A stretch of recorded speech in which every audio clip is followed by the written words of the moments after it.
Hi, it's Caleb. And I'm Tori. And welcome to our podcast, Uncork and Listen. If this is your first time listening, welcome. Thank you so much for joining.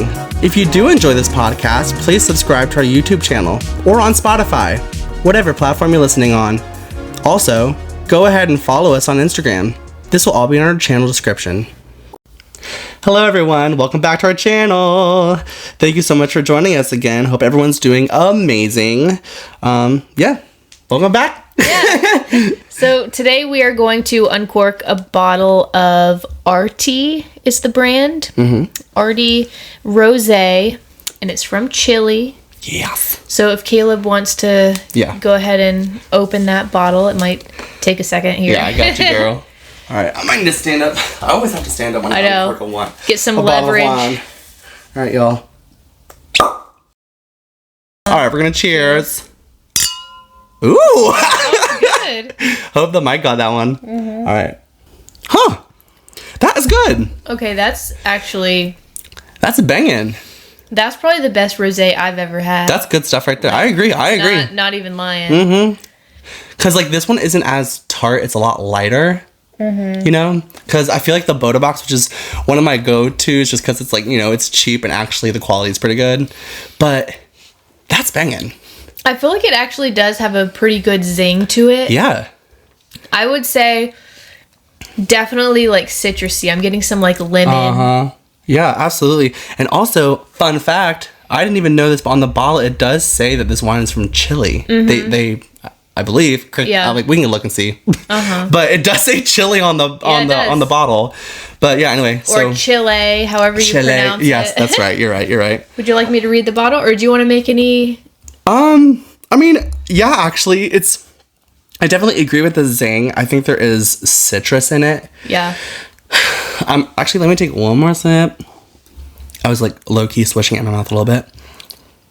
So it gives almost like a lime-ish kind of.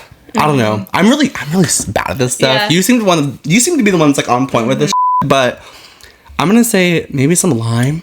Yeah. And it definitely has a flowery taste at the end. You think so? I can definitely taste a flowery taste. Okay. But yeah, that's all I'm going to say. For me, the citrus is very overpowering, not in a bad way. I love this wine, but I'm having a hard time detecting other things, honestly. Okay. Haven't you had this one actually before? Have you? I've had stuff from this brand. Okay. Which I really like. Yeah. I can't remember if I've actually had this rosé, but I've had this brand before. Yeah, I mean, this is good. Yeah. It's really good, and it's not that expensive. No, it isn't. It's really not. Yeah. I don't think it was like what? Like $12.99. It was something like that. 11, 12, somewhere in there. Like that. No, and like this brand, the Artie, ARTIE, everything that I've tried, I've really liked. Yeah. And it's a cute little picture, honestly. Like it is. It's a cork with I'm just assuming a Hispanic woman kind of like kind of representing, or like Chile. Yeah. You know, with a little skirt on the cork. Yes, it's cute. A flower. It's super cute. So it's interesting because... Are you reading what's in it? Yes. So we both are kind of right. Okay.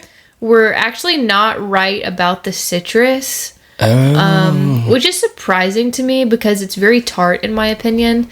But it says that it's... Is it saying anything about citrus? No. Wow. It says that it's a floral and fruity wine. So you got that floral right. Yeah, I definitely could taste it at the end. It says RT Rosé is an aromatic wine with expressive aromas of red apple, which is surprising to me because red apples are like sweet. Right. And I'm not getting that. And then it says raspberry, which is maybe where that tartness is coming from. And a floral note with a juicy flavor. It says it's a perfect match with summer salads, prawns, or fresh seafood.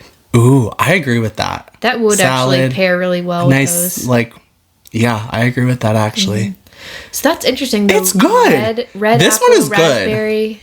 I mean, like obviously they're all. I mean, I have not had an issue with any of the others, but I mean, this one actually is as of right now. This one is probably in my honestly top 3. Something that I wanted to mention about that I have noticed about wines is there's something about a corked bottle. Yeah. That True. Just gives a more quality flavor, in my opinion. I don't have anything against. I agree with that. Like, the boxes are good, right. And the twist off cap ones are good, but there's just, I've been able to tell a very like obvious difference in those versus a wine that has a cork. It makes sense. And we've been doing a lot of wines that don't have, I think this is actually our second one. I think just the second. This is our second out of like, what episode is this like 8 episode? No, 8? Okay. So we've done 2 out of 8. And we probably should look into doing more cork related stuff. I mean, because I love like Uncork. Of course. Uncork and listen.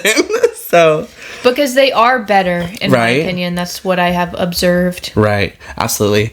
I mean, this is good. Yeah. Good stuff. Good stuff. But I wanted to actually say this.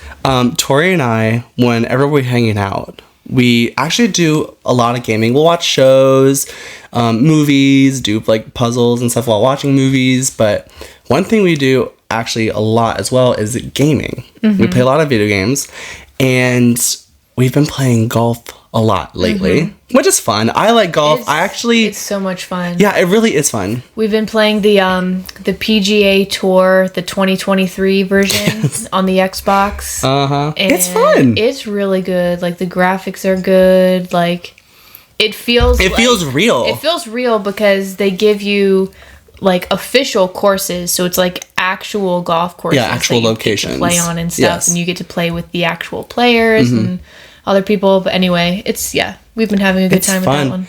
Yeah, but so going back to what I was saying, we both enjoy the game golf. I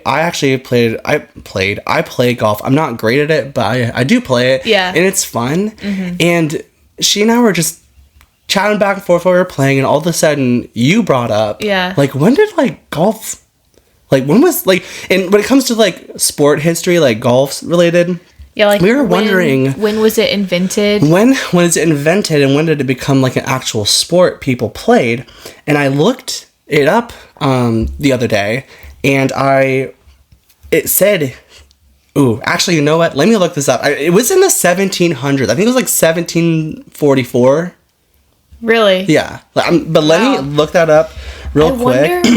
Wonder, to add to that, I wonder how much the game has changed over time. Oh, for sure. Because, like, what was the ball? That's my question. Yeah, like, how did they originally do it? And, like, the golf clubs, too. Like, if it's the 1700s, like, what were they using? Yeah. Was it wood? It's all very... excuse me. It's all really a good question. I actually pulled up this website. This is www.historic-uk, not dash. Yeah, it's just, excuse me. It's historicuk.com. And basically, it's sick. God, I would have to read a bunch of this. You can read some stuff off. It's okay. But there is a quote that I want to actually read by Dr. Benjamin Rush. I have no idea who that man is, but apparently knows something about golf. All right. Because he's in this article. But he says that golf is an exercise which is much used by gentlemen in Scotland. A man would live 10 years the longer for using his exercise once or twice a week. I have no idea. So... the wording of that. I know. I should have like read it in my mind before I actually read it out loud. Are they trying to say that like back in the day, like men who would play golf would actually live longer because of? That's what it seems like he's saying. And interesting. And this man, guys, was born in 1745. Dr. Benjamin Rush. He was born 1745 and passed away 1813. Dang. So that means golf was going on in the 1700s. Yeah. Like, we're talking, like, before, like, the Declaration was, like, signed. Yeah. Like, we're talking about all, like that kind of an era. Right. So it makes me wonder why, like, what were the balls? I know. Can you look it up and see? Here, let me... So it started in Scotland, right? Is what you're saying? Interesting. Let's say this. I'm trying to figure out how I would word this. What type of ball did people use when playing golf? In that era, let's just say playing golf in the 1700s. Let's see. A common golf ball has undergone many upgrades, enhancements throughout its long life. With the first recognizable form of the game of golf being played in Scotland. Wait a second. In the early 1400s. Yeah, I was going to say, wait, I saw something else too. Not to interrupt you, but 600 years to evolve. The golf ball has had nearly 600 years to evolve. You want to, yeah. What the you want to hear what I found? Yeah. So I just asked, like, what supplies were used in the first golf games. And it says, the first golf games used primitive equipment like sticks and pebbles to hit around sand dunes and tracks. In the early 1500s, players began to build or purchase clubs such as play club, woods, and utility iron for tight spots. The first common ball, or feathery, apparently that's what they called it, feathery, was made of leather and stuffed with feathers. Okay. Interesting. Wow. So it was really cool. Like they wrapped leather around feathers to make a ball. And the first club heads were made entirely of iron around 1750. That is fascinating. That's really cool. I mean, people are so creative, honestly. Right? As you were reading that, I did come across, I just kept scrolling down this article. This article, it's found in golfballs.com. This is just, yeah, whatever. Okay. So, but the thing is I was scrolling down and I came across one part of this article, and it does talk about wooden golf balls, like how they went from that into wooden. Excuse me. It's not giving me a specific date though. Harboring their, it's saying, it's giving me, I could just read it. Harboring their roots in the early 1400s on the eastern coast of Scotland, these original wooden golf balls. Okay, so it was 1400s. Interesting. That's wild. Man, and I said 1744. Well, that's probably when it was like officially. Oh, like it became like a sport thing, and people were actually like competing. Yeah. Before that, it was probably just like casual stuff, you know? That is so fascinating. I know. And the thing, can I just say this? And I know you haven't played golf, like, in real life, correct? You haven't? Yeah, I haven't played. I've just, gone to driving ranges and, like, Top Golf and... Sure, yeah. Oh, yeah, that's fun, too. Mm-hmm. But I wanted to say this, as someone who's actually played golf, it's crazy how precise you have to be every time. Because, when you're taking that swing... moving your head up or down or a specific part of your body can literally throw off a ball. It's wild. So you have to be super precise. You have to be persistent in, like... You just have to be consistent in the way you, are hitting the ball every single time. And you have to, stare at the ball the whole time. Right. You can't be, looking up or down. No, the whole time you're swinging, you have to, focus in on the ball to make that contact. And there's exactly. And there's so many things about depth perception, and it's just crazy. Yeah. But did you say you had something to share? I was just going to say that I found an article here that was just giving more specifics on, dates and things. Right. And that, feathery golf ball that I had mentioned, where they wrapped leather around feathers. Right. It says that was introduced in 1618. Wow. Mm-hmm. And that's pretty crazy. And they had golf clubs that had wooden heads, which forged into iron. That's wild. I wonder how I wonder if we can see how it was shaped. Was it shaped similar to an actual? We'd have to look up images. We would have to. We would have to. But it also says that kind of going around the date that you were thinking of, it says around 1750, the first club heads made of iron began to emerge from local blacksmith shops. Okay. So that's when they first had total iron pieces. So that's probably when they were starting to play more competitively and stuff, Right. Like you had mentioned. That is... Girl, I'm so glad we honestly talked about this. But it's really interesting. Because we were sitting there playing this stupid video game that we all love, and all of a sudden you just brought up hey, this could actually be a really interesting topic. And and y'all, listen, we are learning We're learning this just like you are. I had no idea. Yeah. Had no idea. It's fascinating. It is cool. And I'm not even like a huge sports person. I know, neither am I, but like... This is cool. I played basketball all through school. Right, you did. Yeah. So that's like, I guess, the sportiest I've ever been is, you know, I did basketball, but I didn't do anything else. Right. It's kind of funny, like, not to, like, change the subject, I guess. It's okay. But on that note, like, I was more of, like, a tomboy growing up.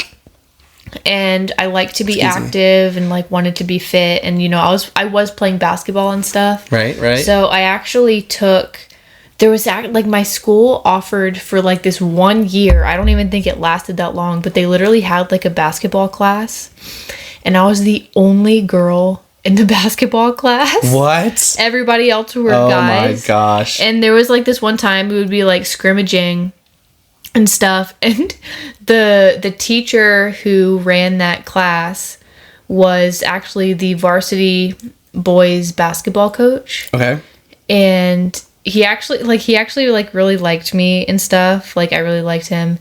He was a good guy. Yeah. And there was this one time we were scrimmaging. And mind you, I'm the only girl. I'm literally playing basketball with a bunch of guys. Right. And they were going up for like a layup or something. And I was on defense.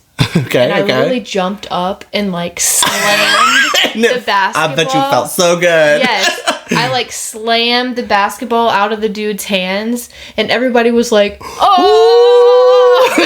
Oh my God. That's pretty savage. Yeah. But the thing is, it's like, honestly, and you're a tall woman. Yeah, I'm tall. I'm like 5'11", pushing 6 You're foot. pretty tall. Yeah. So you playing basketball honestly kind of makes sense. They're always going to go for women that are tall. Yeah, I always, like, the position that I always played in basketball was center. Okay. Which is the position down by the basket. So you kind of run back and forth down by the basket. Right. To make, you know, like, layup kind of shots. Sure. And then when it comes to defense, you know, you're the kind of person that's like right at the basket to intercept the ball and stuff like that. Right. But yeah, that's the position that I played because I was tall. So right. Well, going into the whole basketball topic, I'm actually kind of curious, and I'm currently looking right now to see like when basketball like started, like when it became a thing. Okay. And I actually did some research as you were sharing the story. It turns out, I'm just going to read it, but basketball is a lot older. Like, it was invented a long time ago. It's a lot older than I thought it was going to be. My guess, honestly, my guess was going to be like the early 1900s. That was my guess. And yeah. I'm going to read what I found, but if you want to as well, if you want to look for some stuff as well, go ahead and do that. But basically I said, in the search bar I said, when was basketball invented? Like, I wanted the like exact date. One thing I popped up, it says the game was invented by Springfield College. Yeah. Like a Springfield College instructor and graduate student James Naismith. I don't know how to pronounce that. It's in, I wanted to say, it's in Massachusetts. Oh, okay. Okay, cool.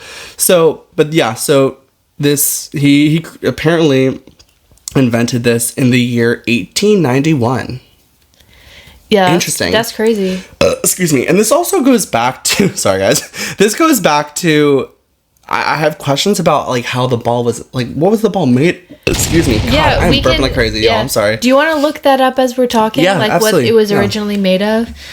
I just wanted to mention, because I looked this up too, and it's actually kind of interesting because it was a Canadian physical education instructor, the James Naismith or Naismith, I don't know how you pronounce his last name, but he invented it as a less injury-prone sport than football. I mean, that honestly makes sense. Yeah, so like he was trying to invent another sport that wasn't as like contact, you know, injury-prone. Yeah. Because, I mean, like in football, they're bashing into each other and... I mean, they're like head damage, breaking limbs, like like all the things. People who play football for a long time, like professionals, it literally cuts their life short. Honestly, they don't live as long. Yeah, like it's kind of crazy. Like the things that those people went through. And obviously like nowadays we have better helmets, better like body protection, even though some pretty serious things go down still. Like back in the day it was rough. It was almost like rugby in a way. It was like rugby but more where dangerous. They didn't really have protection and they're like slamming into each other. Just crazy. But yeah, so I found I looked it up. It says regarding like what the basketball was made out of and stuff. I mean, it's low-key pretty similar to what it is now in a sense. Like leather? It's just more modernized, I guess you could say. Okay. But let me read it. It says, the first purpose-built basketballs were made from panels of leather stitched together with a rubber blader inside. Okay. Interesting. A cloth lining was added to Bladder.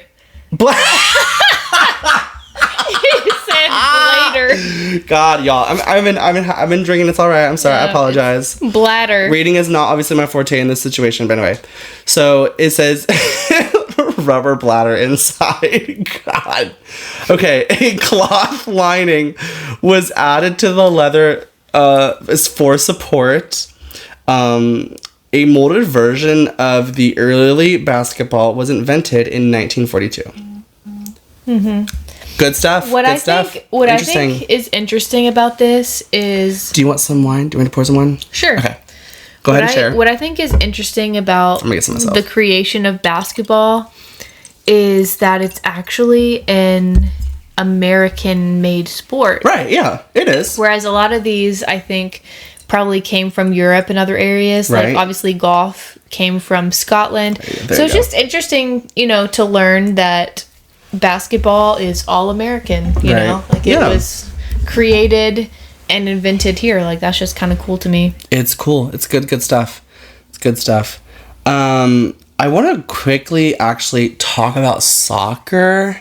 Okay. I don't know where we are at time-wise, but I wanted to kind of go into that a little bit because I am a soccer... I like soccer. I like soccer a lot. And... I know for a fact that not only is this like a sport that's worldwide, because I know like basketball, things like football, are more like American. Are more American, and actually, go ahead. No, I was just gonna add to what you were saying that compared to those, obviously soccer is very much a worldwide sport. Everyone loves it. Huge in so many different countries. Oh yeah. When I went down to I've been to South America to different countries. Yeah. And when I was down there, when you're around here, like in the US, you'll see there's a lot of like street ball, like basketball. Right. Like, there's a lot of like public basketball courts and stuff around the US where people just play out there. Just randomly in South America, it's a soccer field. It's soccer. So you'll be like driving around, walking around, whatever. And it's very common to just see kids, just playing soccer in the street or whatever. Right. Like, that's kind of like their thing down there. And I've also been to Germany. Totally different culture. Completely different culture, but Europe, still. And it's the same way there. Like, they are all about their soccer. It is so bizarre to me because, I mean, obviously I know, like, Americans play soccer and it's a part of our culture. But it's really not. It's not as big. It's not as much. And I wish it was, because literally soccer is either tennis or soccer. I'm going to say soccer. Tennis or soccer.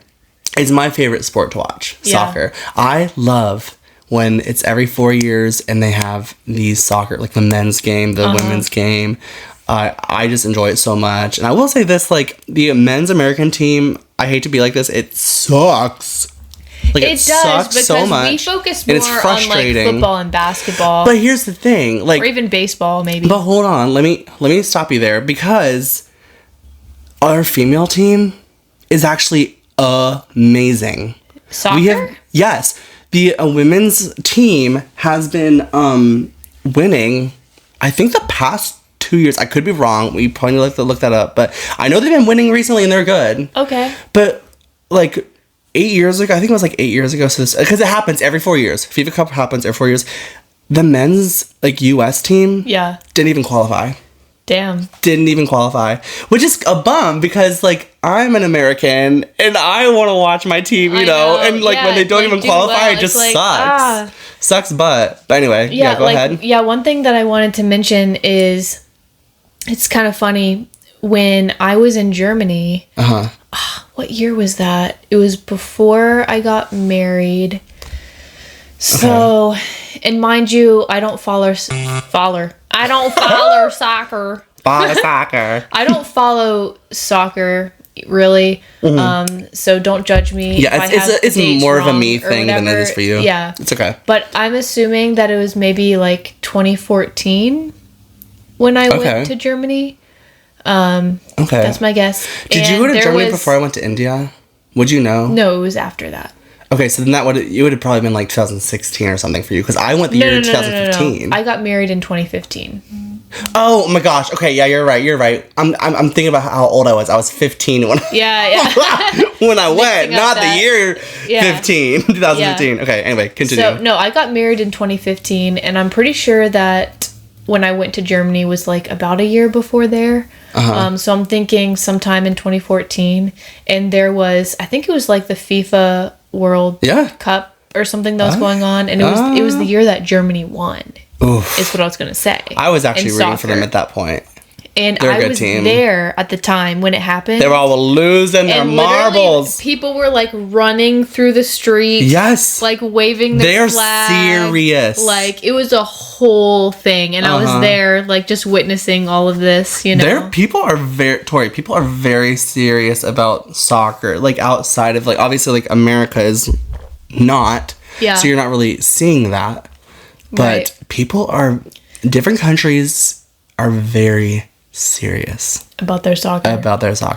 And did you happen to look up when it was? I did, but we were getting too much into conversation, so I didn't really pay that much attention. But I did pull this up. It's from FIFA. Okay. But according to FIFA, modern soccer began in England in 1863. Interesting. But my thing is it says modern soccer. It says modern soccer. So that's like when they were first like competing and stuff like that. Exactly. My question is when it was actually invented. Well, that's the thing, because when I actually, let me look this up real quick. When it's still giving me 1863. I feel like it keeps saying modern, so I'm like, okay, so what was before that? Yeah, like when was it originally? Do you want to change the wording and be like, when was it originally invented?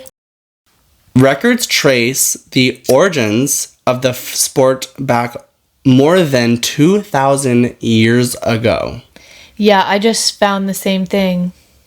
In ancient China, Greece, and Rome, and they put this in quotes for some reason, ball was made of rock or animal hide. Wow. So you mean to tell me that these people were kicking a rock around? Isn't that wild? That sounds painful. Are you seriously sitting here and telling me that? Go ahead. You seem to have some stuff too. Yeah, I was just going to say, like, I looked it up and I got an actual date and it says, it sounds like it's a theory, so maybe it's not 100% known. Sure. But it says the most famous theory of when soccer was invented dates way back to ancient history in late 200 BC. I mean, honestly, it makes sense. Do you mean to tell me that these people were not like, oh, let's, like, in their case, kick a ball around? And it says that it was China. Yeah, mine said China, Greece, and Rome, which I'm Italy. Mm-hmm. It said Rome for some. I don't know why it's naming countries and all of a sudden randomly just names a city. Yeah. But I'm just gonna stick with China. That's interesting. That's what it seems like. It says late 200 BC when the Han Dynasty in China created the game. I don't know if I can pronounce this properly. Just give it a go. And I can look at it too. It's called Tzu-Chu. Tzu-Chu. I would say, but I could be wrong, guys. We could be wrong. Apparently the translation... And if we are, we apologize. Apparently, like, the direct translation is kicking the ball. Is what that means. There you go. I mean, it kind of makes sense. I feel like way back in that time, why would you not kick a ball around? That's fun. It's just Like- it's so natural. I feel like, Right. especially if That's we're what I'm talking about saying. like kicking a rock or whatever. Like Right. you know, We all automatically do it anyway. Yeah. Not like a massive so rock, like obviously. turn it into a game. You but know, it literally said a rock. Mm-hmm. And I'm like, I'm sorry, how big is this rock? right? Because are we like, we could break our bones. like a boulder. That's a nice boulder. That's a nice I like that boulder. I like that boulder. Oh my gosh. But yeah, so that's just... This is really all fascinating stuff. I'm actually really enjoying this. Yeah. But actually, let's go ahead. We're going to stop here for now. We're halfway. We're going to do our, like... In this case, not trivia segment, but we're going to play a little game like we Yeah. always do. Uh-huh.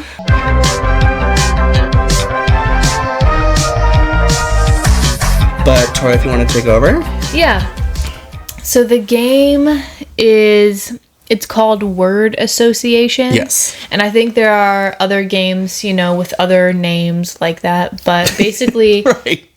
how it works is one person says a word, a random word, and then the other person has to say a word that associates with it. But you got to do quick. But it has to be quick.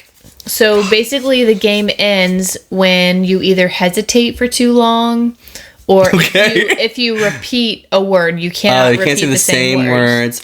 Like if you say a word, then I can't say what you just said, Exactly. and then also and you can't repeat it later on. right, exactly.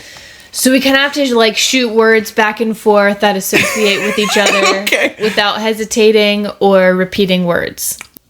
I'll start. Okay. I'm a little scared. I am too. But I feel like I should think of something like really like specific. Specific. Or... Okay. Okay. How about this? Prune tree. A prune tree? I'm sorry. Okay, say that. Let's just start over. Say that again. No, I'm gonna have to come up with a different one now because you've had time to think. All right, so let me think. Shoes, Socks. legs, Hair. That was good. That was good. It's okay. We keep going. All right, yeah. I said hair. Shorts. Shorts. It's legs. Oh wait, we're doing the hair. Oh my gosh. But anyway, let's just start again. Okay. See what happens. This is probably a whole mess, but here we go. I'll focus in. We'll focus in. All right. Whew. All right. I feel like a burp coming, but anyway. All right, let's go. All right. Dogs. Cats. Mouse. See, you're thinking. I already lost. I was thinking too hard. You gotta like just say whatever comes out of your mouth. I know, that was on me. Yeah. Okay, try it again. It's okay. All right, let's see. Okay. House. Rug. Wooden floor. Chair. Table. Food. Drink. Alcohol. Drunk. Tipsy. Losing it. Pass out. Wasted. Police. Cop car. Arrest. Jail. Prison. Oh my god. Oh my god. Wait, what did you say? I said prison. Prison. But no, I mean, God. you lost on that one. I did. Okay. Do you want me to start again, or? Sure. You start one. Yeah, you start this one. Apple. Tasty. Delicious. Juicy. Food. Yummy. Steak. Ugh. Congestion. You mean indigestion? If you all just saw what I was doing, I was rubbing my stomach because You're like, oh. steak literally does not. My digestive system does not do steak. Yeah. So that was where my brain went, but Let's I'm sorry. just jump off of there. You meant I just fucking butchered that. indigestion.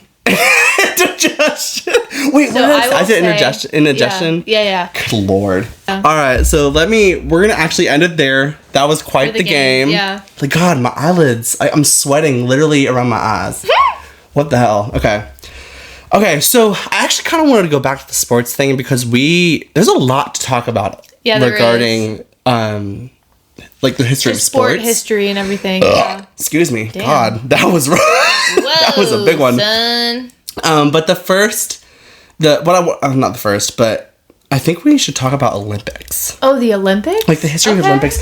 Because we both know this. I don't know if our listeners know this, but Olympics goes way back. Like we're talking like hundreds BC kind of situation. Oh yeah. We're talking back. Do you want me to tell you when the first Olympics were? Yeah, go ahead. Tell me. I haven't been looking. Yeah, so actually no. So the first recorded, it's the first recorded, so it's interesting that it could potentially even go further back than that, but this is just the first recorded Olympic Games. They were held in 776 BC in Olympia, Greece, which actually makes sense.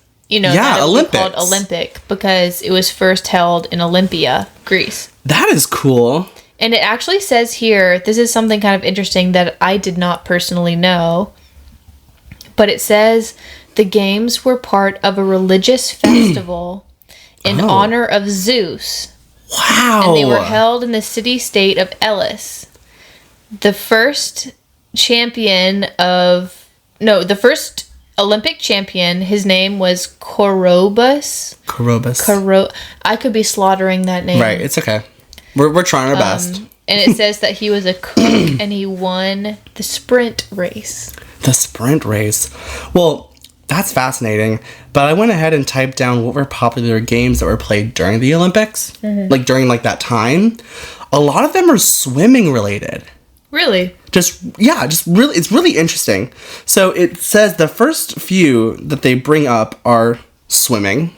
Okay.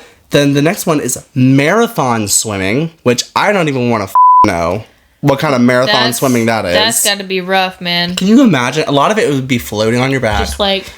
A lot of it would be like on your back, like... What's that one called where you're on your back and you're like... Is that the butterfly? It's not the butterfly. No, the butterfly's when you're going like this. Yeah, you're right. Sorry, if y'all could just watch what I'm doing. Yeah. I'm looking crazy right now. It's embarrassing. I don't know. But it's like maybe they're doing like the backstroke or something. Yeah, that way they're able to like pace themselves and they're able to breathe while they're moving. Right. I don't know. But I was always a marathon? Yeah. I don't even want to know how long that would take. Mm-mm. That would take like days, right? Of just like swimming. I'm exaggerating, but that is still crazy. I mean, it was days when it comes to like the competition, but like It's not like they were swimming for days. Right. This is crazy. Because this is another one. They talk about diving as well. Apparently, diving was one that they did. I love watching diving.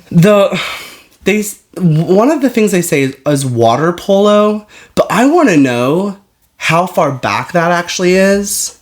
Because, I guess, just look it up, see how far back that goes. It's giving me a list of a lot of things that they do, but a lot of it is just, like, in the older days. Like, back in the day. Back, you know? Yeah. I don't want to change, like, the topic when it comes to, like, diving and swimming and all that. Sure. But what I pulled up is... So we know, obviously, the Olympic Games goes way back to 700 whatever BC. That's when they were first doing these games. But what I found is when the first modern Olympic Games were being done. Okay. Yeah. And that date is kind of interesting. Was April 6th, 1896. Like, that is actually, like, pretty far back there. That is pretty far back. And this would have been, like, in kind of, Greece or wherever. Bringing it back. It says that it was a long-last... It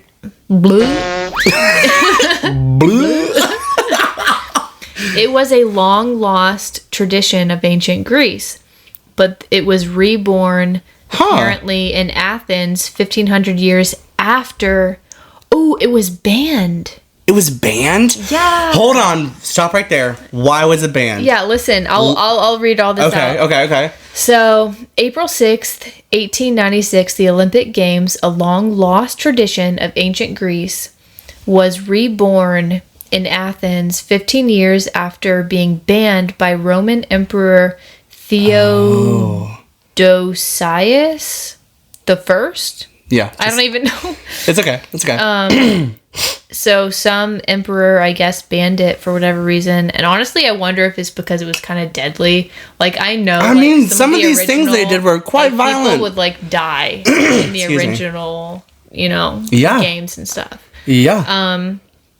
But it says, at the opening of the Athens Games, King Georgios I of Greece and a crowd of 60,000 spectators welcomed athletes from 13 nations to the international competition.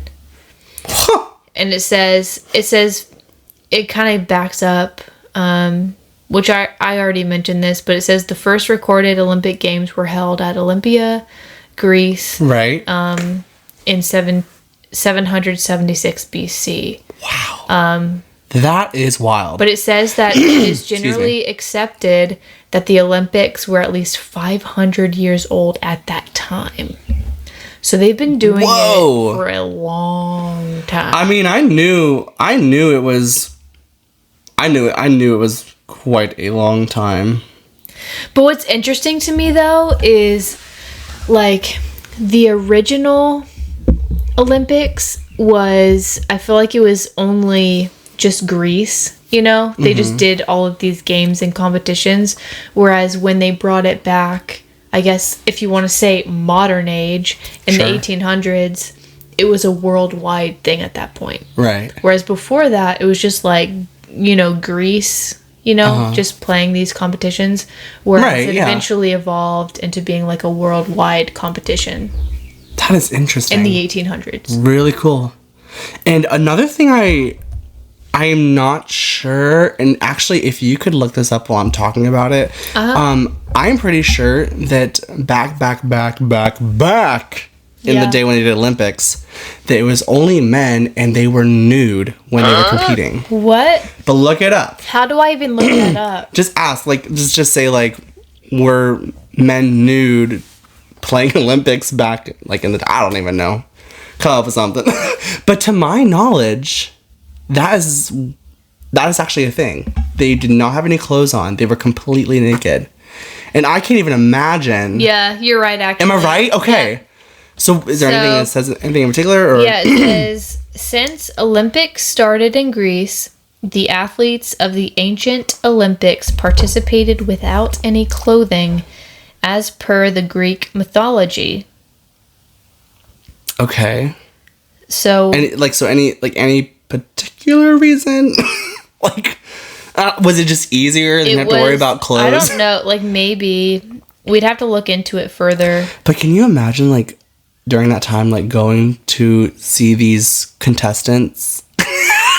And they're, like, swimming or jumping or whatever the they're doing. It makes sense. Like, as controversial, obviously, as that sounds, it's like, yeah, like, if you're swimming especially, you wouldn't really want anything on right. because it constricts your movements. And I mean, even to this day, like, men who are competitively swimming, like, they're basically wearing, like, Speedos and stuff. Right, like, yeah. Not much clothes. And they wear like, caps over their heads. as little clothes as they possibly can because it's, like, aerodynamic and everything. And that, honestly, in itself, we could actually talk about that. Because I know a lot of swimmers that when they're, like, when it's, like, pro, they're Olympic, whatever kind of situation, they will shave the hair off their bodies. Oh, yeah.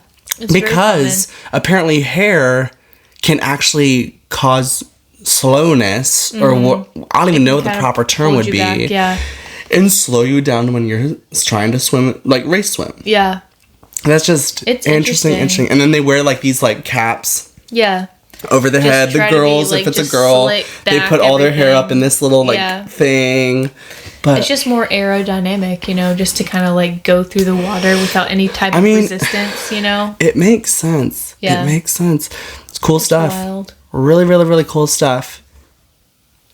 Yeah. But yeah. We could probably talk about that whole topic for a while. But, like, tell me about it. We just have to, like, keep doing research and stuff like that. But yeah, tell me about it. But yeah. But I think we actually can stop here now. Yeah, it's a good stopping point. It's a good stopping point. But I do want to say thank you so much, guys. We do appreciate it. Thank you for joining today. Yeah. If anyone is interested, we do have a store. you can just check that out on Etsy. It will be in our description below. Just search Uncork and Listen. Yeah. I'm also if you want to check us out on Instagram, just search Uncork and Listen.